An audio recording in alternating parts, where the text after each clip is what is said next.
Il y a presque 2 mois, un petit nouveau faisait parler de lui dans le monde du football. Ecosport essayait de se faire une place dans la capitale. En mélangeant des enfants atteints de surdité avec des enfants entendants, le projet était novateur. Ce samedi, c'était l'occasion de faire un premier bilan plutôt positif pour Georges Capin, le créateur du projet. Depuis 2 mois, les choses ont évolué de manière très positive. Et d'où nous nous retrouvons aujourd'hui sur le terrain d'Union Saint-Gilloise pour une collaboration d'une séance d'entraînement avec leurs enfants, leurs jeunes élites, pour pouvoir les sensibiliser à cet handicap. En fait, qui n'est juste qu'une barrière de langue en fait. Mais au niveau du football, les enfants ils vivent l'activité de la même manière en fait. Et d'où on peut dire pour nous que c'est une bonne progression depuis la dernière fois. La mission est donc réussie pour Eco, le projet plaît et ce samedi ce sont les jeunes de l'Union Saint-Gilloise qui participent à la séance donnée par Ecosport. Le club bruxellois souhaite être un acteur important dans des projets sociaux de la capitale.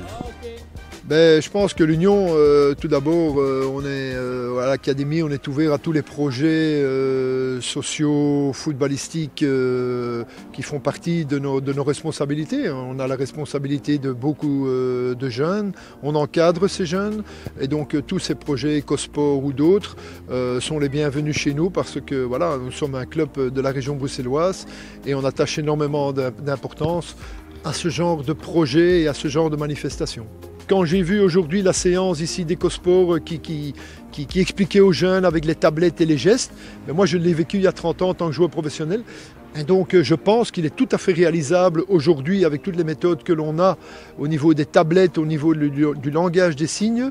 Je pense qu'il est tout à fait adapté, qu'un malentendant pourrait intégrer, s'il a du talent, il pourrait intégrer notre académie sans aucun problème.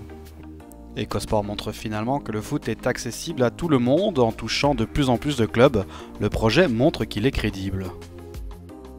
La prochaine étape en fait c'est de sensibiliser au max le public. Ça veut dire au travers des clubs. Je crois que Union Saint-Gilloise, de par leur position aussi dans le championnat, je crois que ça permet aussi de montrer que voilà, c'est un projet qui est crédible, c'est un projet qui est valorisant et c'est un projet qui amène un rayon de soleil pour certains enfants qui se sentaient isolés. Et voilà, la prochaine étape c'est de pouvoir toucher d'autres clubs de première division, aussi des clubs amateurs pour pouvoir vivre ce genre de journée et donner du sourire aux enfants. Ecosport croit en nous en fait. C'est le message vraiment qu'Ecosport veut donner pour ce fait que nous croyons en eux, nous croyons que voilà, cet handicap ne peut pas les empêcher de s'épanouir et voilà, que le meilleur à venir par rapport au projet que nous sommes en train de vouloir développer avec ce public. En 2 mois donc, l'avancée est importante, mais Georges Capin ne veut pas s'arrêter en si bon chemin. Il reste encore pas mal de choses à accomplir, mais un premier gros pas a déjà été franchi.